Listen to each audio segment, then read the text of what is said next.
Just start. Allah will take care of the rest for you. Just start. Because I need to tell you something really quickly that is going to change your life forever. You're not supposed to know step number 2, 3, 4, and 5 if you haven't taken step number 1. You see, oftentimes we set out these ambitious goals. Maybe we want to make a certain amount of money, $1 million, let's say. We want to get these amazing grades in school. We want to memorize the Quran. But for some reason, it's hard to understand in our brain the step-by-step process to get there. And that makes us procrastinate. That makes us doubt ourselves because we think that to get to where we want to be, we have to have everything figured out. This is something that school instilled in us. School tells us how to get good grades. They give us a step-by-step process. They tell us what we need to memorize. They tell us what we need to learn. They tell us everything that we need to do. However, in life, in business especially, you don't get that. You don't get the step-by-step process. You don't get somebody holding your hand and telling you exactly what to do.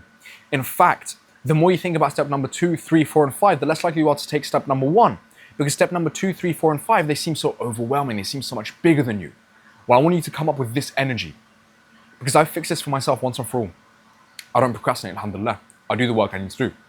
And a big reason that I used to procrastinate a lot was because, let's say with my business, right? I used to be afraid to sign clients because I'd be like, well, how am I going to deliver the service?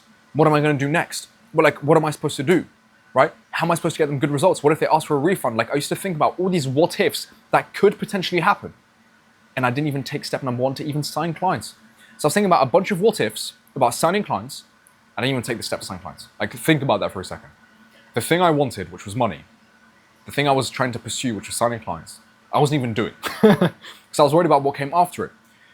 What I ended up realizing was that what came after it only revealed itself once I took that initial step. So the questions such as, what do I do when I sign a client? What do I do to deliver a service? What do I do, let's say, what do I do after I get married? What do I do after I move to this new country? What happens next? Allah takes care of that for you. You see, a lot of us Muslims, we call ourselves Muslims, but we're not really Muslims.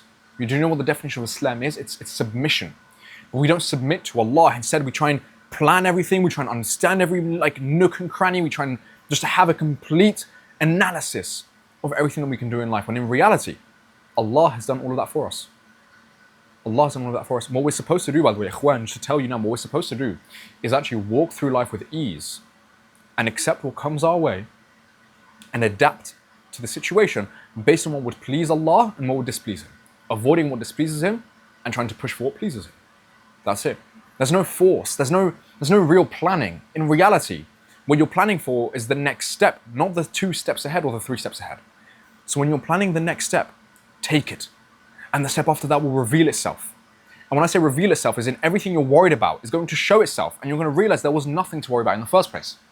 You see, Allah gave you desire for something. And I say this all the time, but if Allah gave you desire for something, it means you can achieve that thing. But Shaitan is trying to cloud the kind of your judgment. He's trying to cloud your journey to make you feel like it's so much bigger than you. To make you feel like you have to take the next step. And then there's going to be 50 other steps after that, and they're going to be so overwhelming, you can't handle it. You're ready. Exactly where you are. You are where you should be. And you're just 1 step behind the step that you should be taking and moving towards. So don't worry about what comes after the next step. Allah will help you achieve that. But He's not going to help you unless you take that initial step forward.